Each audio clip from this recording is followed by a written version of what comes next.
Hey all, welcome to Forest County, Pennsylvania and the Forest County Outback channel where we combine history with the outdoors. Now this is mid-July and most of the places we go to, the ground cover is too thick to see anything, so we're taking this opportunity to visit some other places.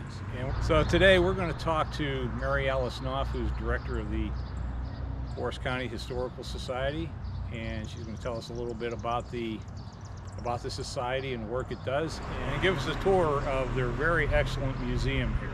This is Forest County Outback 29, the Forest County Historical Society.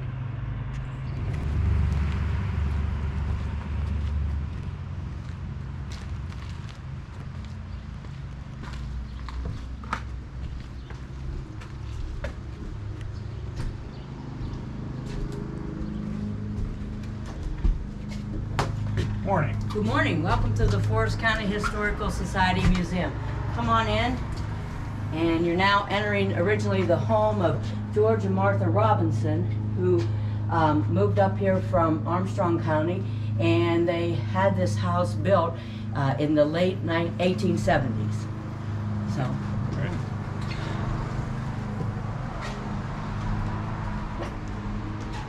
This, by the way, is Mary Alice. Said she's the director of the Historical Society. Okay. And the Forest County Historical Society is a all-volunteer based organization. We started back in 1977 when a group of people decided that they would like to help preserve the history of Forest County.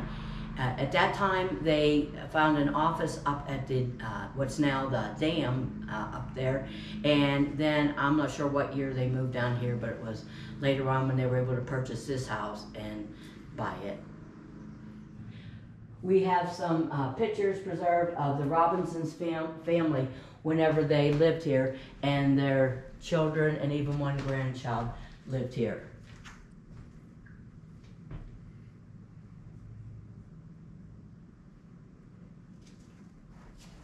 George Robinson was interested in arrowheads, and so he collected all of these arrowheads right here in Forest County, right around Tionesta. And then we had Mercyhurst College and their archaeology department carbon date these, and so now there are a number of them that are a couple thousand years BC, so they are quite old.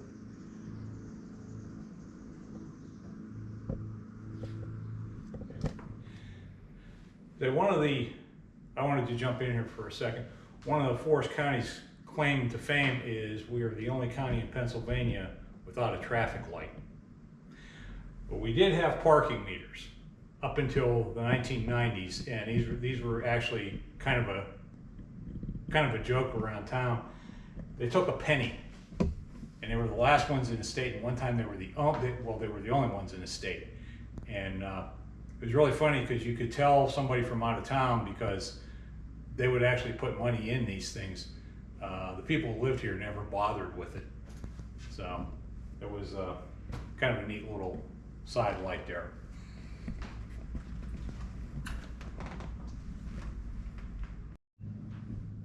Pocket doors were not unusual for the times, but since we're in Forest County and Forest was king, the Robinsons were able to put two kinds of wood on here. We have cherry on one side and oak on the other side. So that makes this a little unusual. In Forest County, we also had a mantle factory. So it was called the Tionesta Mantle Factory, and they custom made mantles to fit into your house. Now, we have a number of mantles here, and we assume that they're all made at the mantle factory, but this is the one that we have paperwork so we can actually follow it. So this mantle was custom made for this house at the Tionesta Mantle Factory. Now over here we have our revolving display case. Every year we change this out and do something different. This year we have it dedicated to the Allegheny National Forest, who is celebrating 100 years of existence. So we're happy to be a part of the Allegheny National Forest.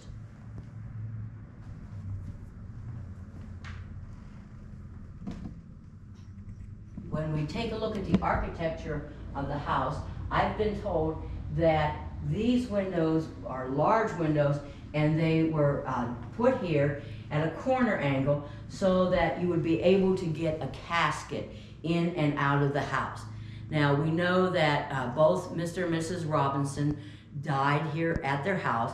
Both of them were laid out here at their house, as was custom for the time, that people would come and actually visit you at the home where you passed away. So.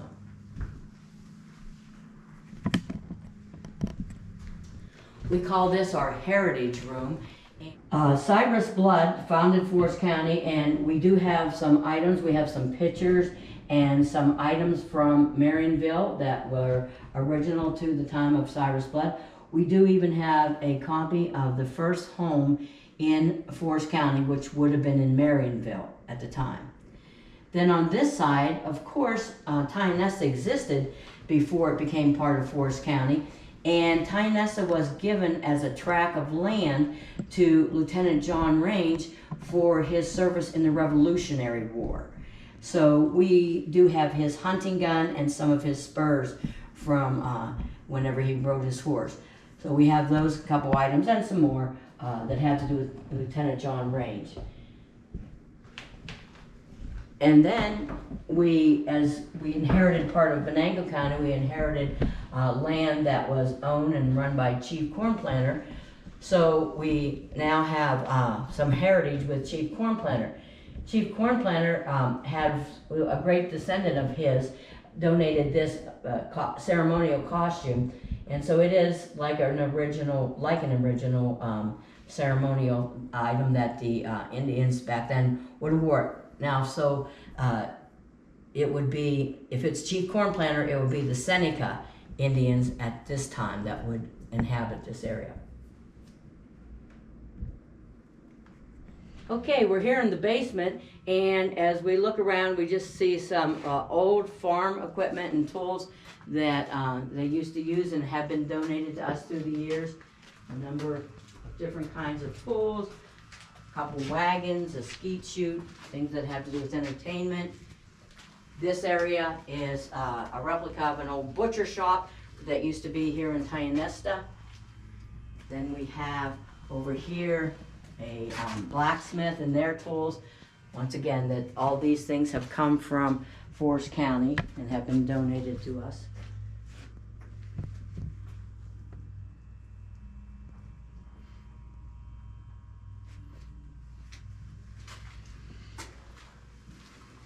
Here is a very interesting artifact that we have. The original Forest Press newspaper was printed on this press. It's a Washington release press.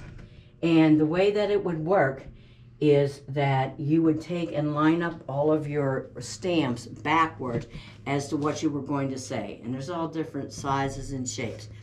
Then you would fill this tray up over here with ink, take that roller and roll it in order to get all the ink on there, and then you would put the ink on your stamps, and then you would take this tray and you would put it underneath this big thing here, and you would pull the handle and press down so that it would make one copy of the newspaper.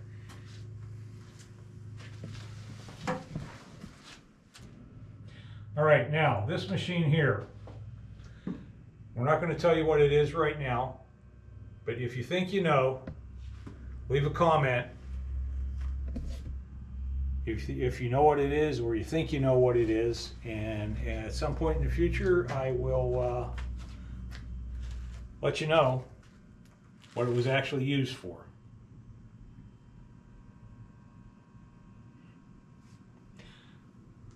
And this is a Forest County artifact, Mm-hmm. right? Yes, Okay, so it was, yeah. Okay.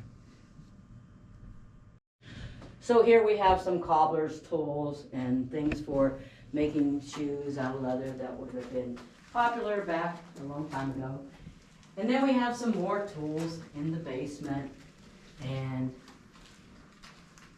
just a number of tools.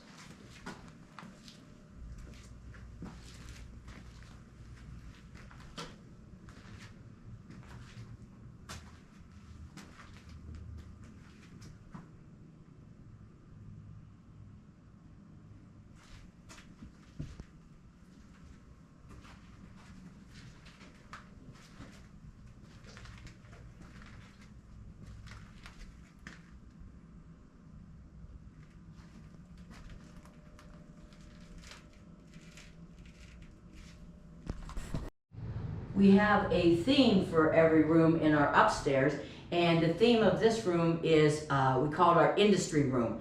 We talk about some of the industries that used to be in Forest County.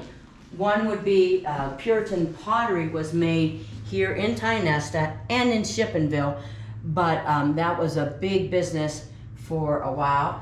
And then after the Puritan pottery moved out, then Even Flow Crater got into plastics, and so they made the plastics.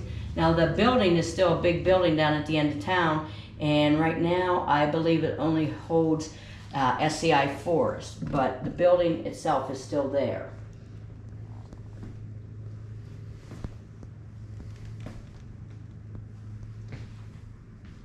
In Forest County, of course, railroad came through and made all the difference in the world in getting lumber and things out of Forest County to market. So we have lots of pictures and that have to do with the railroads. Marionville had a glass plant in it, and they produce a wide variety of glass pieces. It is no longer in existence, but for a long time they picked out the glass. One of the things that we were able to confiscate were some, they're called whimsical canes. And what would happen is the guys at the glass mill would try to hone in on their skills, and they would try to add color to the glass or make the glass twist and turn. And they would make these canes. Now, they were not usable, of course, because they're glass. That's why they're called whimsical. But what happened often is they had to do this after work hours. They'd work hard and they'd get a glass cane made. It would be so hot, so they'd take their tongues and then set it on some rocks somewhere. They'd come in the next day and somebody had stolen it, and they had no proof that they made it, so that happened all the time. But we were able to get a couple whimsical canes. So here we have the Dr. Brevard room. Dr. Brevard was a beloved country doctor here in Tionesta, and he was here from 1899 to 1949. And then after he passed away, his wife gave us the everything that was in his office at the time. So all these items were in his house at the time.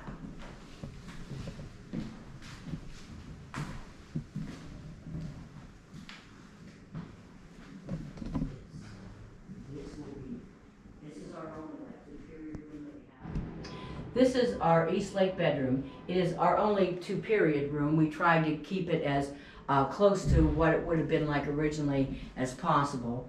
And in fact, these three pieces of furniture that you see are original to the house.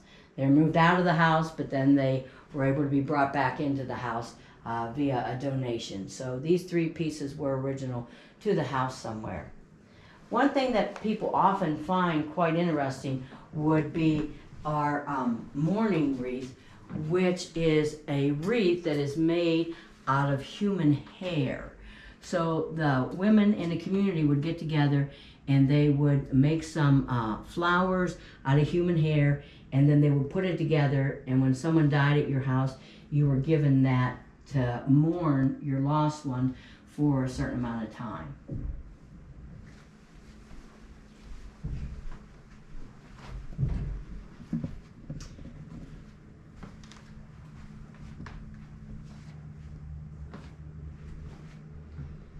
In order to make the wreath, women would brush their hair, and then of course hair always would accumulate in the brush. Then they would take that hair and they would put it into this little jar via the top. And when it got filled, then they would be able to take the hair out and spin their little flowers to place on the wreath.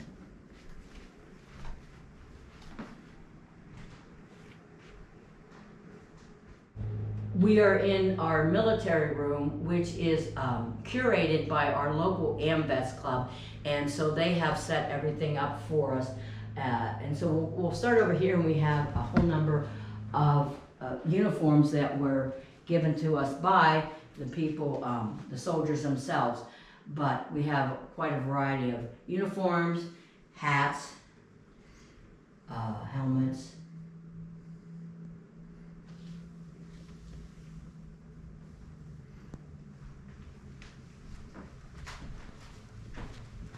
We have World War I machine guns there.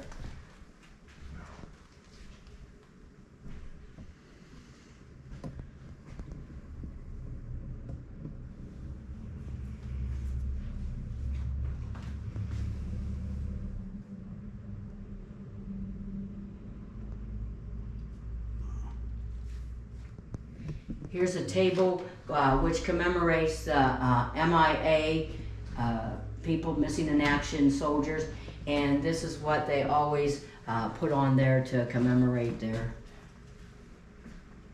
passing. And here we have a Civil War desk, which it's a field desk that was used by Lieutenant Quartermaster D.W. Clark, Daniel Clark.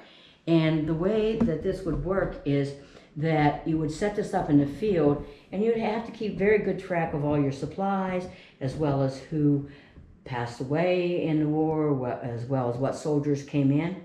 And then if you were working and things got out of hand, you would have to take this bottom part of the box, pull it up here. There's a little latch that you would connect it, and then the same thing with the chair. It folds up. So now you can run like crazy and get out of the way.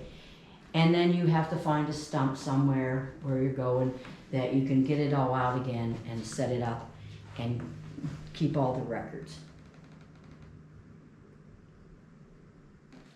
We call this the nursery room, as most old homes had a special room for the children to grow up in and to stay quiet in and to play in. So this is our nursery room with all dedicated things that may have been in the nursery back in the day.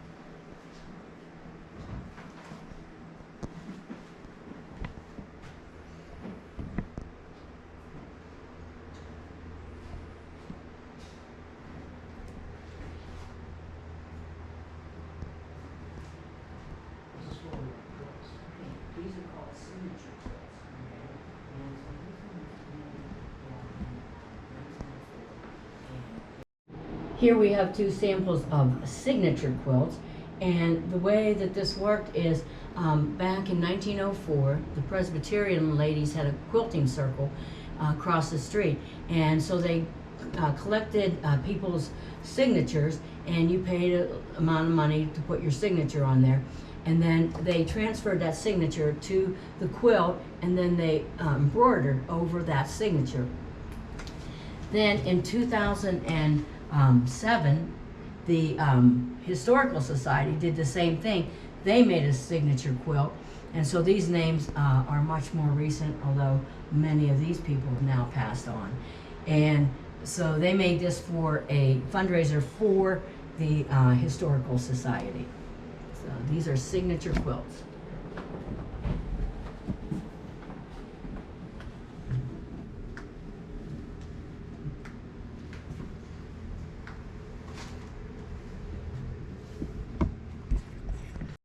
Here we have the old Hickory Ridge toll booth, and this would, they had one of these on each side of the old Hickory Bridge.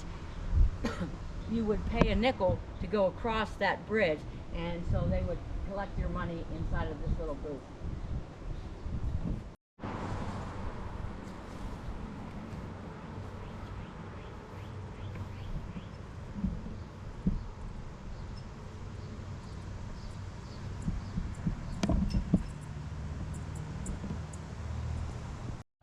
So now we are inside our replica lumber camp.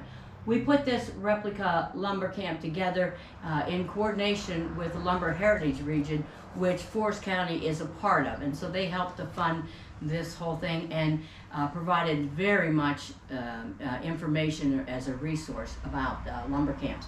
So lumber camps were all across the Pennsylvania, and so there were many different sizes. Some were very small, some would hold hundreds of people. So this is a replica of a very small lumber camp, and we have some of the old tools that used to be used there. We do have a rope bed that would be slept upon, and of course when you go to get in at night, you oftentimes pulled those ropes and made sure they were good and tight so you could sleep better. There is where we get the saying "sleep tight" from those old rope beds. But some of them were just boards that they laid on and worked on. No matter whether the lumber camp was big or small, it would have some source of heat because most of the work was done during the winter. So the person on the lumber camp with the most seniority always got to be and sleep close to the heat. So if you're the new guy in town, you're sleeping way down at the end. But if you have the most seniority, you're close to the heat. So we have things here that you might find at an old lumber camp. Over here we have some things. These things were all carved by Ed Mantier, a local lumber man, our local carver. And what you'll see is many small lumber camps, but many times they were just up in the woods. And so then they would take the lumber and they would pull it down to the riverside. Then in the spring, when the river would rise, it would carry all this lumber on down to the Pittsburgh, in our case, where they would manufacture things. So the problem might be, though, once they get down to Pittsburgh, how about your lumber and my lumber, whose is whose? Well, that could be solved because they would always take a big lumber stamp and they would pound that lumber stamp into the back of the log. So once we get to Pittsburgh, we know this is my logs because of the lumber stamp that was on it. Over here we have some replicas of things that might have been in a camp kitchen or that. The cooks were very important people in the day of lumbering because men would go out and work hard and they would want at least 4,000 calories per day. Then they had oftentimes women who never seemed to make it to the history books. History books often have more men than women, but women were there. And it took a lot of work because maybe you're out in the middle of the woods and you have to wait a month or two till the train comes in and brings all your supplies for cooking. Also, many men had choices. Do I want to go to one lumber camp or another lumber camp? Well, word would always get out about how good the cook was at the lumber camp. And so guys would choose which lumber camp they wanted based on based on which one had a good cook. Then, if we go over here, we will see some the things that had to do with the barges and the rafts that were built in order to get the lumber down the river. So, actually, West Hickory had a yard, and these items are from the West Hickory yard. And so they would use these things to build the barge and a raft, but many were built here in Tionesta also. And then they would try to get these logs down the river. And of course there'd be a lot of jostling and fighting because the first ones to get their logs to the producer would get the best money. So I always wanted my logs to be the best. I wanted to be the first one to get down there. Okay, many places had a boarding house, which wasn't exactly a camp, but it was a house nearby that would take care of the men when they came in from lumbering. We have a dinner bell here from the Wheeler and Dusenberry camp that was just up in Hickory. Also, along with the lumber industry went tanning, and so they had a lot of hides and a lot of animals that they tanned things that went with it. We had special lumber camps and places that were just dedicated to bark peeling and peeling off the bark. The reason for that is hemlock has an acid in it which is used in tanning. So you'd have places that just specialize in taking that bark off of the hemlock. So this is our lumber camp. Okay, like here, if you look here, this is Lolita. And you can see there's women standing there. Yeah. You know, so they were at the camp Oh, yeah. and working in that. So it wasn't just men. They did the hard work for sure, but you know, women had a part. Yeah,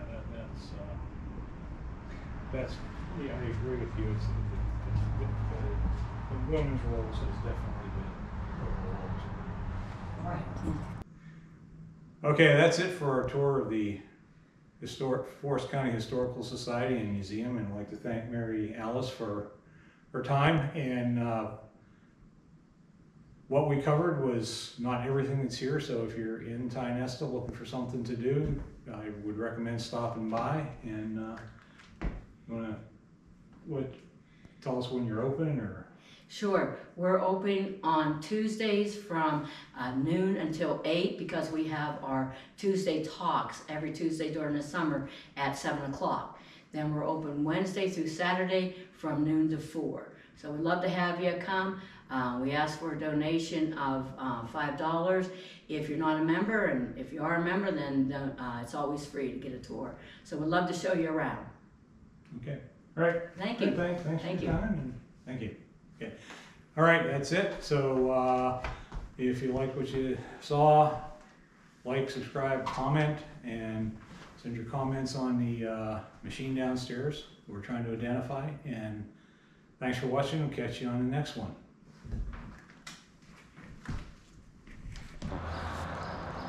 Hey all, welcome to Forest County, Pennsylvania, and the Forest County Outback channel, where we combine history with the outdoors. Okay, cut.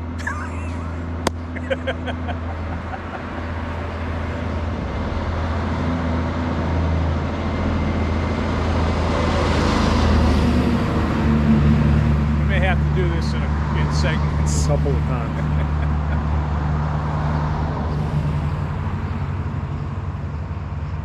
Yeah, I don't know. This is going to be... No big trucks, just a car. Right. Hey all, welcome to... Oh shit. Sorry. I talked to somebody the other day, and he said he really liked the outtakes. He missed them. I said, well, we haven't been making mistakes. Yeah, they'll teach you. Yeah. Yeah.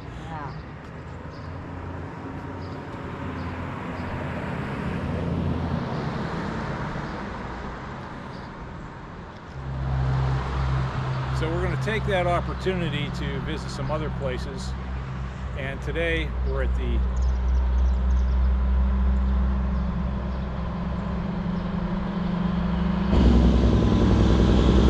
he did that on purpose.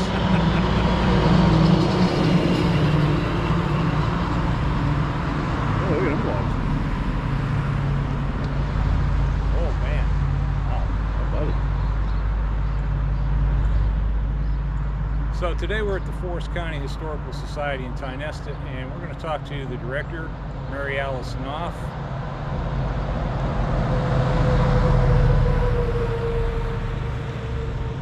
Who's going to tell us about the society and the work it does. And we're going to talk to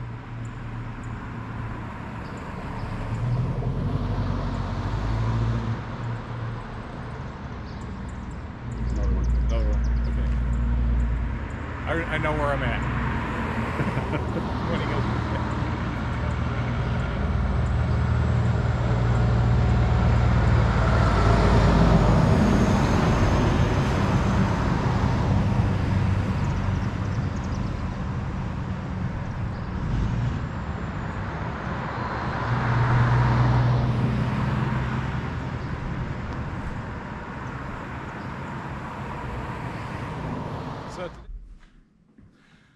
Okay, so we're gonna, is she in the frame? Yeah. Oh, okay, From It's here. different. Yeah, the from here. little sight screen. Yeah, Okay. she's got about that much room on that side of her. Okay.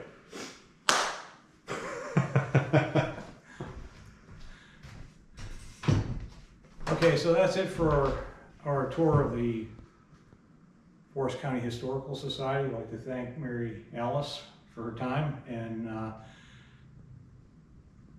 what we covered was not everything that's here. And if you're in Tionesta and looking for a place to, looking for, okay.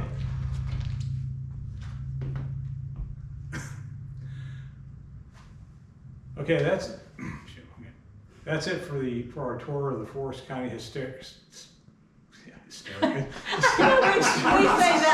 we say the Hysterical Society, we say that, we belong to the Hysterical Society. Okay, yeah. All right. Okay. Got some outtakes now. Yeah. Definitely.